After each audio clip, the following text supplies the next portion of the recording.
Ignite Energy Africa, and we are a knowledge and innovation hub to help shape the future of energy in Africa and globally. I'm Vome Aghoghovbia-Gafaar. I'm the founder of Ignite Energy Africa. And I started it because I'm in the energy industry, and I've always worked here. I've worked in different capacities, and I've seen that Africa is kind of behind in terms of innovation and energy access compared to like the rest of the world. And so I started this so there can be more knowledge sharing for people to know what's going on in the space, for to spark innovation, to get different energy experts on board to come and talk about what they're doing, and so we could share it with a wider community to spark interest in this area. And so I've been doing this online summit for the past 4 weeks. I've had different people come to talk, and today we have Olaedo Osoka here today. She's the CEO of Daystar Power in Ghana, a renewable energy company, also the youngest female Nigerian CEO in the renewable energy space in West Africa, which is so impressive, I have to say. So impressive. Yeah, I'm going to ask you many questions about that. So good to have you today, Ola. Thanks for having me. Oh, my mom joined. Hi, Mom. Good evening, ma. Yeah. Oh, great. Okay, so can you introduce yourself to us? Can you also tell us how you got into energy from law? Because one of the questions I hear all the time is, how can I get into energy, especially if I didn't study like any science, technology, engineering? How is it for someone that's not, you don't have a science background? How do you find working in energy, and how did you get in? Cool, thanks for the question. I think useful context to give now, and that will also frame, I hope and think, the rest of our discussion is, God is at the center of my whole journey. And so I started my career in a law firm. I was your type A lawyer. I studied law, I excelled in it. I didn't feel like I put that much effort in it. And so that's why I started my career. And then in around 2017, I started really thinking, actually, what am I going to do with my life? And what am I going to be doing? And I met the founders of a group called Sunray Ventures. That's the company that essentially set up Daystar. So at the time, they were looking to set up not only Daystar, so a renewable energy company, but also a company doing electronic waste. And I essentially joined the company as legal. So that was my comfort zone. That's what I was familiar with. And I was very happy to do it. And so that's how I started. But I was curious and I wanted to know more. I always thought that this law, it came easy to me. But what if there was more? And that's the question I was always asking, like, what else is there? What else can I do? And I literally started to dream about giving power to people that didn't have power. I vividly started to have these dreams of electrifying different communities. And so I moved from legal in this group to then leading business development. And as part of my role there, I would try and get commercial and industrial clients to adopt solar and our technologies. So that's essentially how I transitioned from working in a law firm to starting legal in a wider group, and then to focusing on business development. And then I got offered the role to lead the expansion into Ghana and the rest of West Africa in 2019. So it's been a year and a half focusing on renewable energy in West Africa. Oh, wow. So how do you find it? How did you find the transition? So working from a law firm to working for an energy company, and what's the journey been like in Daystar Power? Yeah, I think it was tough. So at the beginning, I can never forget, my friends and family would call and ask me, also, like, how is work going? How are things? Are you settled now? And I keep saying, or maybe in 6 months I'd be settled, maybe in 3 months. Let me just get my head around it. But then I realized, part of my calling is to solve problems. And so I then changed my perspective to, okay, well, today I'm going to face a new challenge. I'm going to feel uncomfortable, but I'm going to overcome. And so when I had that as my perspective, whether it's in fundraising or in getting new clients or in building a team, my perspective has just always been, or I learned to have a perspective of, I'm going to wake up, I'm going to have challenges, but I'm going to overcome them. And so it was much easier to run, expecting sort of the worst, but knowing that it was for my good. So it was tough. I mean, also, right, it's an industry where, A, I'm not a lawyer, B, engineers feel like they're the smartest people in the world. And I have to look, bro, we're not competing for intellect. I know nothing. right? Let's just think about how we can do it better and faster. So it's been tough, but it's been absolutely fun. And I'm so fortunate to have a very brilliant team that understands the problem we're trying to solve and is willing to sacrifice to solve that problem. So I'm so blessed. Oh, that's great. I'm a chemical engineer, so that's a very very funny statement. Sorry. No, but I actually love speaking to people like you, because a lot of people feel like you need to have studied engineering or something like techie or sciencey to be in the energy space. But there are so many people doing amazing things that studied law or economics or different things actually in that space. I think it definitely. Sorry, carry on. No, carry on. I was going to say, it's so funny, as the world is evolving, right? It's less relevant what you studied. What people are most interested in is what you can deliver. So what's your character like? How quickly do you adapt to changing scenarios? How dynamic are you? That's more relevant than what you studied. So, I mean, if you're currently looking for a job, or maybe you have a job and you're thinking about going to a different field, you can do it. We're also blessed to have like LinkedIn and the internet. There's so much connectivity. I met you. You messaged me on LinkedIn. Guess what? I was at your wedding. Vome, you don't know this, but I was at your wedding. Like, oh, yes, congratulations. There's so much connectivity. Really? Yeah. So I think someone who's friends with your husband, I was there plus one. So yeah. But yeah, congratulations. Okay. Thank you. We'll talk about this offline. Oh wow. Okay. Yeah. Wow. Okay. So when I was reading about you, I think what impressed me the most is that you became a CEO of a company in Ghana in your mid-20s. Yes, is that right?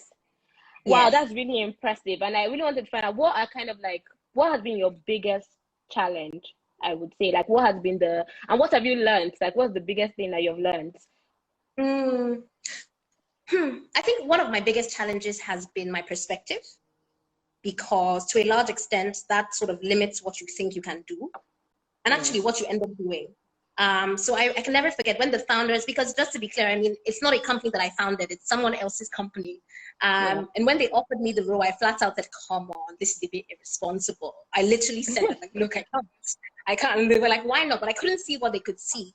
So I think one of the greatest barriers for me has been perspective, but also, I think it's largely around perspective, because I mean, when you're running a business, no matter what industry it is, no matter how old you are, you're going to have challenges with building the team, with building your pipeline, with financing, and with ensuring you have a sustainable business. So that's not something that's peculiar to me.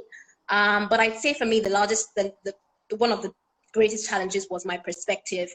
And then also just finding people, because I think, just to give context as well, this company started in 2017. I moved to Ghana to start operations here last year, January, and now we have almost 200 sites that we operate. And so the only reason we've been able to do that is because we've found other people who believe in the dream and who work hard. So I think that was one of the biggest challenges, because, I'm Nigerian, I'm Igbo, right? Those two stereotypes equals like being aggressive and wanting to be a go-getter. Although when I was in a law firm, I don't think I was aggressive or a go-getter. But I think finding the right team that had the same culture in terms of output, and also just cared enough to work hard and deliver. So I think that's about it. The key things I can think of. Oh wow, that's impressive. Okay. So you're in the renewable energy space, and that's not something that's very, very big yet in Africa. So how do you describe the landscape? What's it like, and how have you trying to push it in Ghana? So solar energy, has it been receptive? Has government been supportive? What's it been like? Yeah, I think in Africa and sub-Saharan Africa, it's a relatively niche space still. There's been a lot of traction in the last 4 to 5 years. But what we saw was there being a blank canvas, then there'd be some regulation, but no one really understanding what the regulation even meant. Not a lot of traction in terms of actual projects that have been done.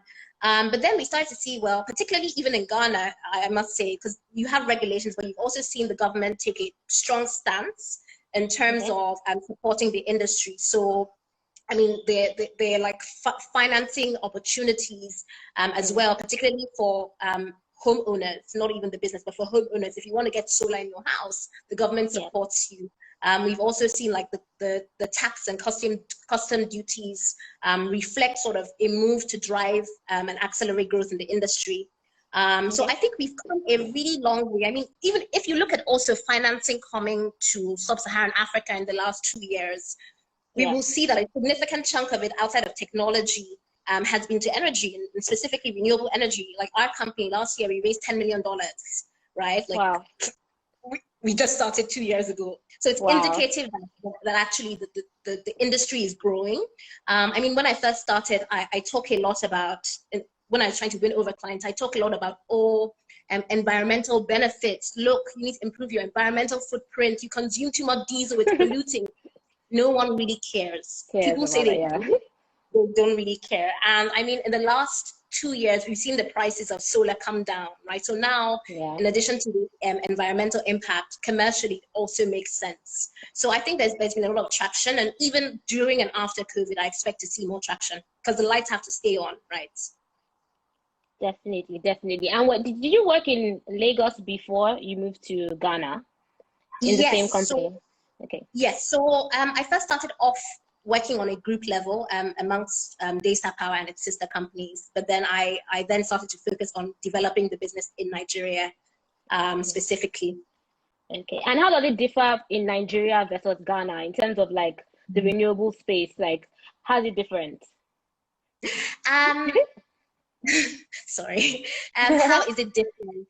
So, interestingly, I think Ghana is a bit more regulated.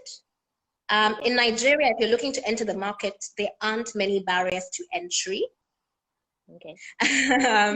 But in Ghana, what you find that even before you can import renewable energy equipment, you need to be licensed, and the regulator plays a very strong role end to end in sort of business operations. So that's a key difference. But also, I think our energy contexts are different, right? So in Nigeria, what we have there is lack of access to the grid, or where there is access, there's inadequate supply, right? So then businesses and individuals are forced to rely on, generating power for themselves through diesel generators. Here it's a bit different because the grid is generally reliable, but the problem here is the cost. So just put it in perspective, right? If I'm a company doing business in Norway, I spend $5 per kilowatt hour. In Ghana, I spend $15 per kilowatt hour. So it's ridiculously expensive. And at Daystar Power, we're able to produce energy for our clients at 30% cheaper than what they pay either the grid here or in Nigeria, what they pay for diesel. Wow, yeah, that's impressive. In fact, I think like in terms of new builds, I don't know why they haven't put regulations where every new build should have a solar panel.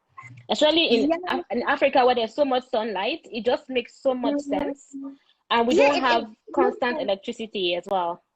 Yeah, I think it definitely makes sense, but I guess it's sort of a chicken and an egg situation, right? Because in the context of for instance, the new buildings, that does happen in Europe, right? But again, in Europe, there's more capital available for renewable energy. But in Nigeria, if companies are thinking, okay, what are their problems, right? Or if I have the opportunity to invest in a new manufacturing line versus to spend $100,000 on solar, I'm going to spend money on the new manufacturing line, right? But I think that's been a huge barrier, the financing aspect. But there are many companies like ours who now, take away the financing burden. So, I mean, our clients have no capital expenditure. We finance the systems, and what we're promising is that 30% savings of what they're currently spending on the grid on diesel generators.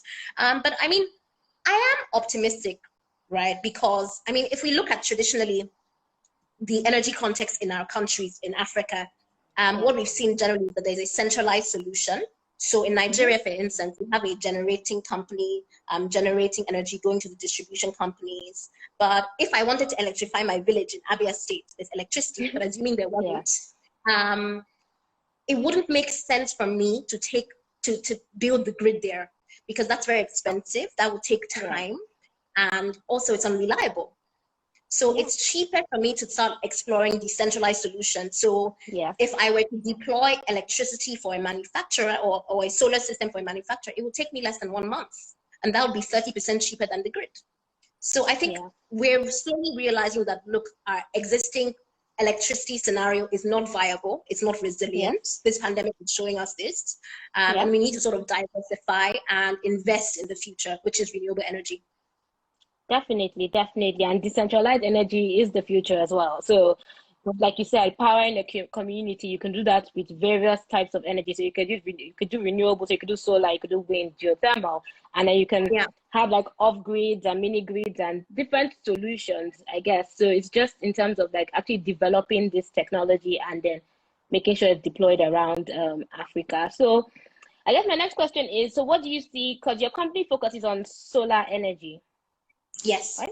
Okay, primarily. solar. So primarily, what do you see the short and long-term effects of the pandemic on solar energy will be? Because there have been different views, because with oil prices dropping and gas prices dropping, some people are like, okay, that may make people say, okay, let's use gas for much longer.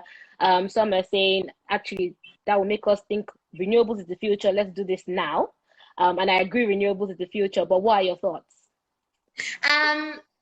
I think there's a lot of uncertainty in the world right now, right? People are trying to figure out, governments, companies are trying to figure out, how can we survive in the short term? But I think the ones that will survive and will survive also in the long term are ones that are trying to build in resilience. What does that mean? Oil prices are volatile. I think that they will stabilize. Let's see how it goes. I think that they will stabilize, but beyond oil being stable, beyond gas, because again, we need to then also figure out how to minimize pipeline vandalization, right? And how to build better infrastructure, which again takes time, money, and a lot of resources in general. So I think in the short run, we're all trying to figure out what works. But I think what we're learning is that energy resilience is critical.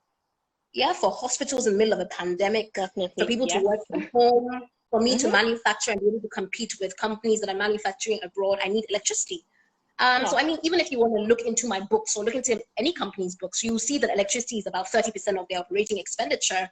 So I think in the short run, and the guys that are going to be here in 10 years are thinking about, okay, actually, how can I build a sustainable infrastructure? And how can I also reduce my costs, right? Because we're seeing a lot of companies figure out, okay, am I going to lay off staff?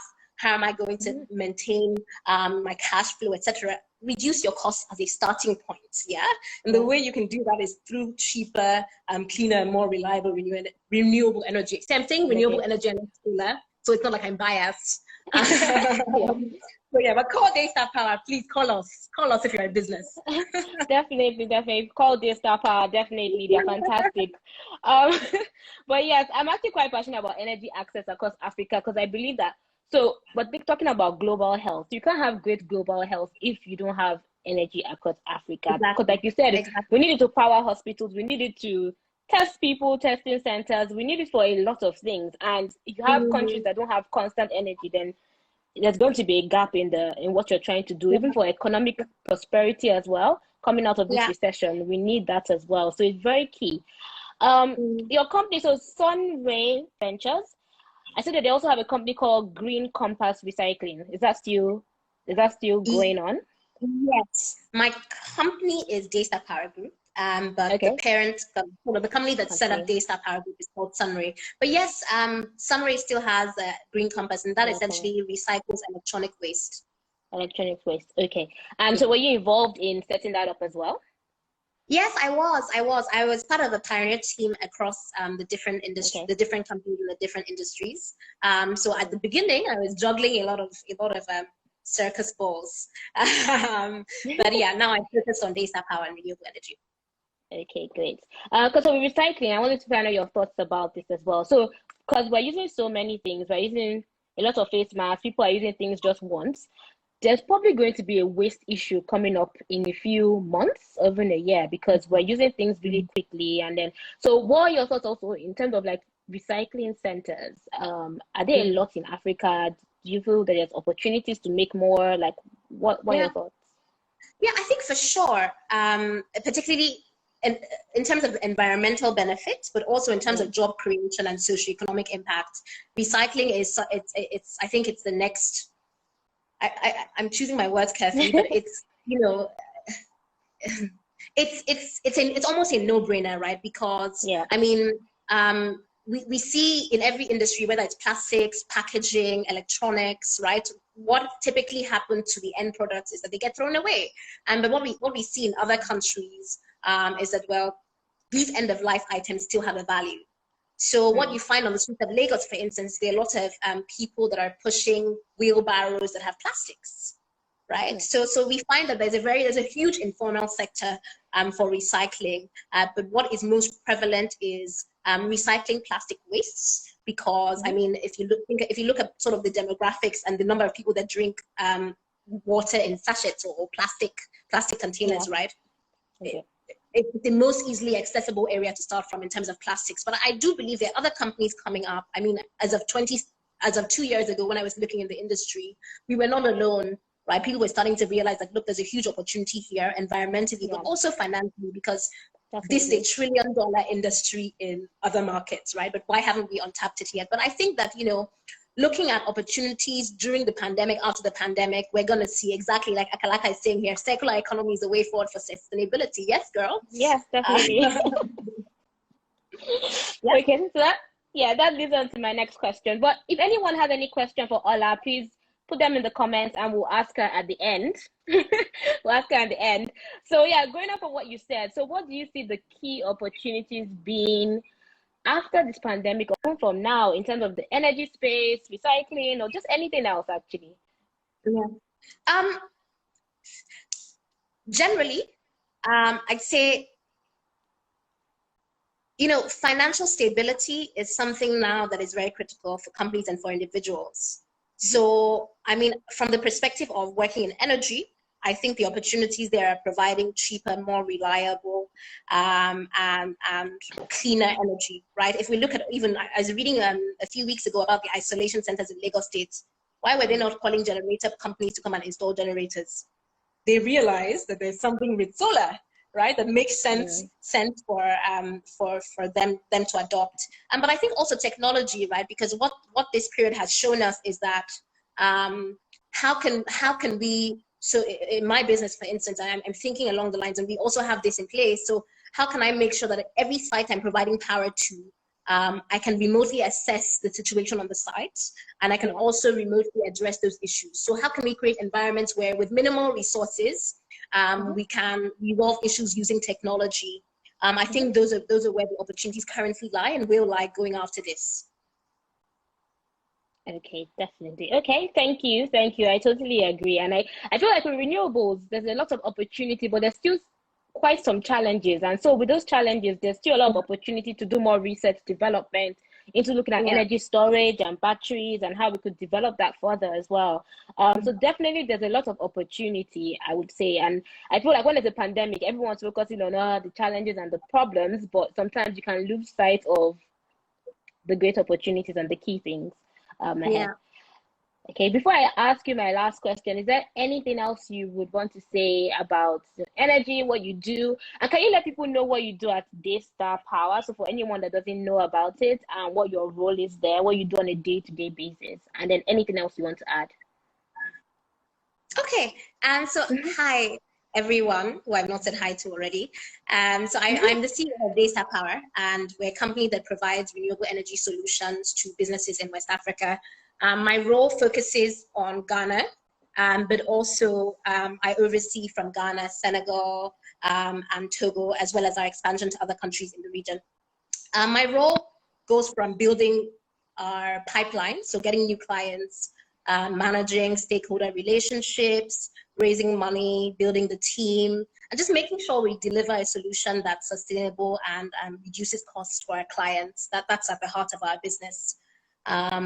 Yeah, that's me, man. And anything else you want to say about energy space, about actually personally, so as a company, have you dealt with the pandemic in terms of like your company, like what's been the so I guess we had to make a lot of very quick but tough and informed decisions. So I mean, even before the lockdown, we started working from home, and thankfully, because of technology, we're able to monitor the performance of our sites remotely, and very quickly we can sort of try and resolve the issues without actually deploying human capital to go to the site. So I mean, we sort of defined our key priorities very early on. One of the first things was our people. So we wanted to make sure that we were doing business in a way that was cognizant of the risks and making sure that our people and our clients were protected. So it means everyone had PPE, everyone had internet. In countries, I will mention no names, where there was no power from the grid, no name shall be called. We provided electricity to our staff there, and just making sure that, you know, it's a pandemic, right? As much as we want to get output, we also want to make sure that our teams are doing well mentally, emotionally, and sort of in terms of their health, right? So we would have like sort of catch-up calls literally every day, at least with my team here. We talk every day, just touching base and making sure that everyone has the support that they need. But, you know, outside of that, I think we're very fortunate to have selected our clients such that, you know, they're clients where in the next 10 years, they're going to be here, right? So our role is then to figure out, okay, how can we support their long-term visions? And yeah, so far it's been good. Oh, that's good. That's fantastic. And what you talked about to your company and what you do, I also read when I was reading about you, that your company tries to use local talents, especially particularly Ghanaian women, to empower them and to encourage them to go into STEM, so science, technology, engineering, and mathematics. So how have you found trying to, you know, encourage women and promote diversity, also making them move into that space, developing local talent? Can you talk to us more about that? Sure. I mean, first of all, 80% of our, thank God you brought this up, 80% of our team in Ghana is female. That for me, that was a priority. Not necessarily to have more women than men, but just because it was very obvious that we were in a sector where there were no women. So I literally, I'd stalk people on LinkedIn when I first moved here, looking for teams. I say, hi, look, hey, even if you're not interested, do you know any women that would potentially be interested? I literally would ask, so where are the women? Where are the women? Where are they? I couldn't find them. But, you know, I think that women that I've met now that now work hadn't thought that, you know, they could go on the roofs themselves, or it was something that even could be an opportunity for them. But I think that we're changing that narrative. One of the problems at the beginning was, again, as I said, not finding the women. And then we realized that, look, if there's no pipeline, it's our responsibility to go out and build the pipeline. So we go to universities, we go even to secondary schools, because we want to make sure that people are making informed decisions and not limiting themselves. Because if we really believe that renewable energy is the future of energy on the continent, we need to make sure that there are women who have the experience and are equipped to be on boards, right, and to lead and be C-suites in the next 5 years. So yeah, that's something I'm really proud of and happy that we're doing. We're also encouraging our competitors to do the same thing, because it's not about us, it's about you know, leaving an impact in the sector and on the continent. So yeah. Wow, that's amazing. 80%. That I haven't seen that, because I'm in energy space and everywhere you go, you're one of the few women there, and so I haven't seen that before. That's absolutely amazing. To be able to have done that. Well done. I have to say a story. So many times, so, you know, I mentioned I was doing business development in Nigeria before I moved here.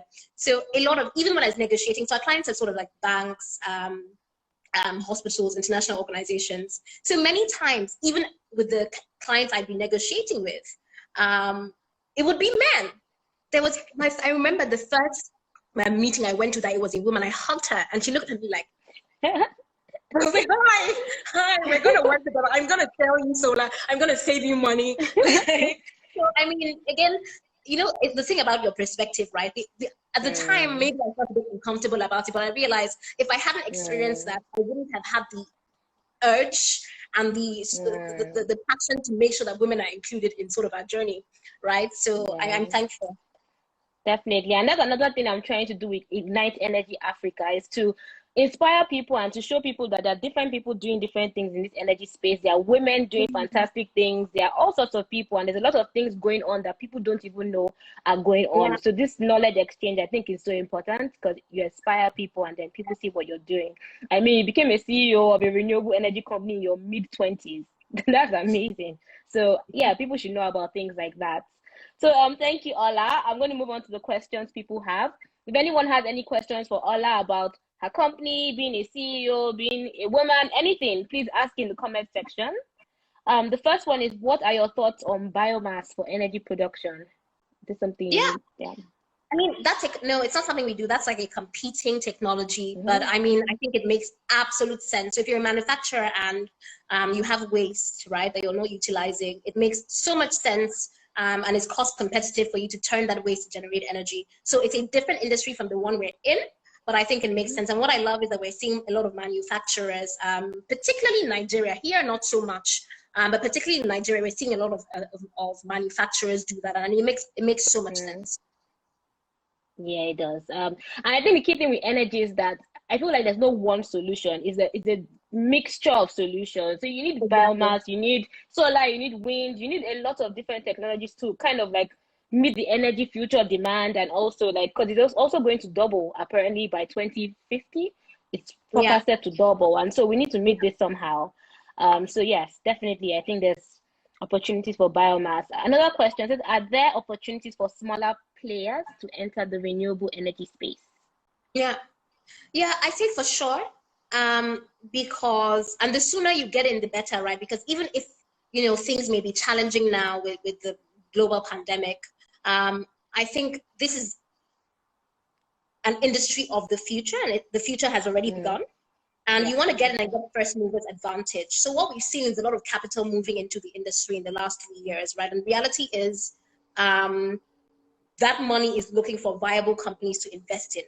So the sooner you start thinking, okay, well, how can I position myself? I mean, I'm not out here advising competitors on how to come and join me. Come and join me, please. There's space for all of us. There's space for all of us. And the problem transcends competition. So yeah, to answer your question directly, there's certainly room. I mean, if you look at the size of the market, right, it isn't enough for 1 or 2 or 5 companies to dominate. So we're focused on commercial and industrial. And I think we're fortunately one of the leaders. We can't take the whole market share. Right, so there's definitely room for more people. So please join.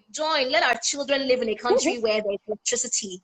Right, let's build. Let that be our legacy. That when we died, there was electricity on our streets. Oh, definitely. And I guess this is my question. So this is now my question. Launching in Ghana, how did you find that? So you had to move to a new country and then launching this new thing in Ghana. What were kind of like the limitations? Yeah, I think first of all, I don't know if you know how familiar you are with Ghanaian Nigeria dynamics. They think we're competing with them. I love my Ghanaians, but we're not in competition. So I guess, you know, as with going in every new market, right, you need to establish trust, establish like you're competent and that you're here for the long run.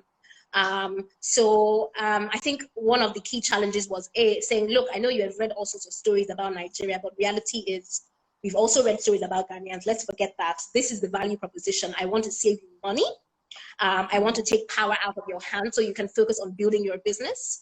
And, you know, this is my plan to do so. So I think one of the first challenges was, look, we didn't have any reference sites here, right? So I think the first company that took a chance with us was EcoBank.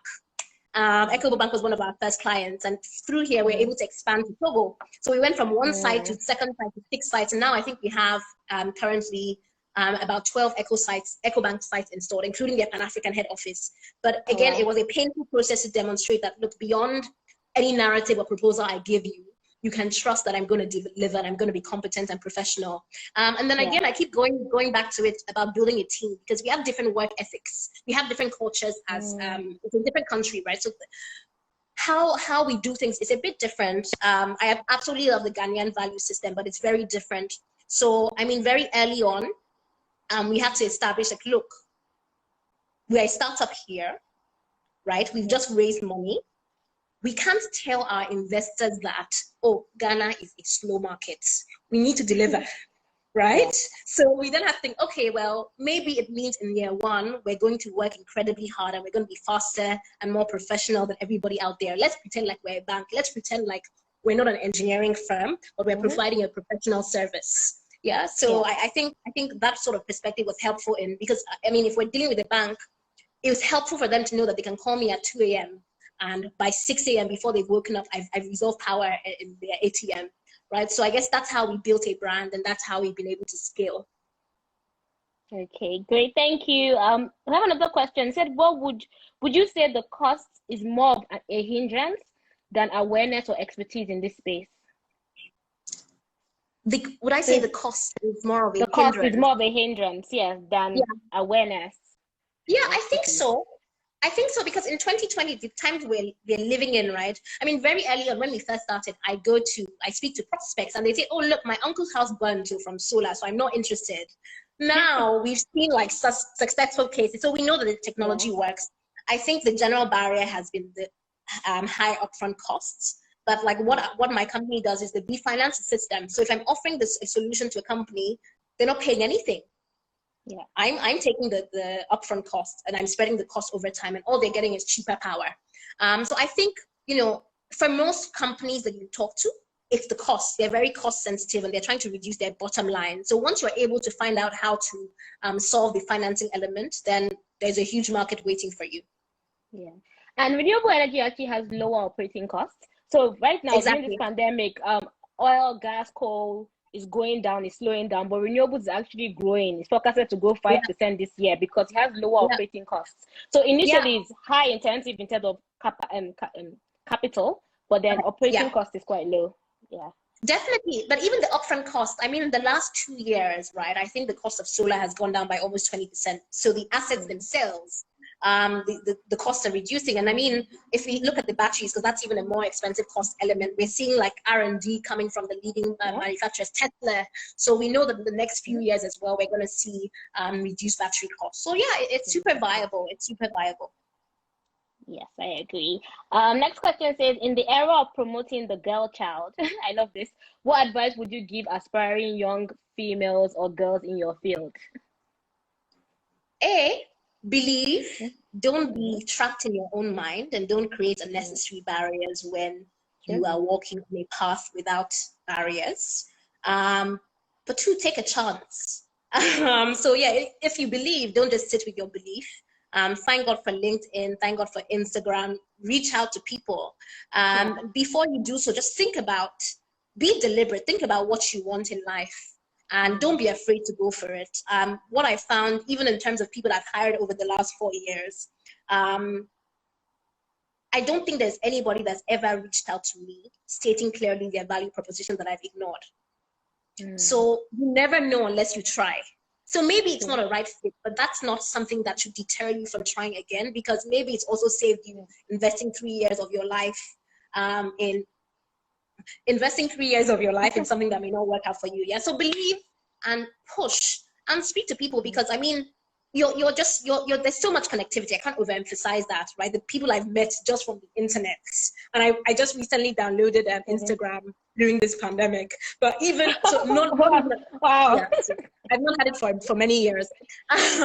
So yeah, go out, go on LinkedIn, meet people, right? There's so many opportunities. Don't limit yourself to the things that you can imagine and the things that you can think. And so just go out there and speak, ask questions. Last case, we'll ignore you, but ask somebody again. Just ask and push. Shoot your shot. I agree. Shoot your shot. I totally agree. And also inspire yourself, because I feel like when you have a vision, you're more likely to push. So when you see a woman that has done something you want to do, I think that really inspires you and motivates you to want to do it. So a lot of people try and find someone that is doing what you want to do, basically, and stay motivated and inspired through that. Yeah. Yes. Next question says, do you provide power to private homes? No, mother, I cannot give you free solar. No, that's not our target market. So our focus is on commercial and industrial clients. Okay, thank you so much, Ola. I think that's all the questions. I'm just gonna run through this again. So we're going to the video will be saved. We're also going to be on YouTube. This is Ignite Energy Africa. Is a knowledge and innovation hub to shape the future of energy in Africa. So we share knowledge about what's going on in the space, interview different people, spark innovation. We also do research, and we also do advisory and consulting on different sectors of the energy industry as well.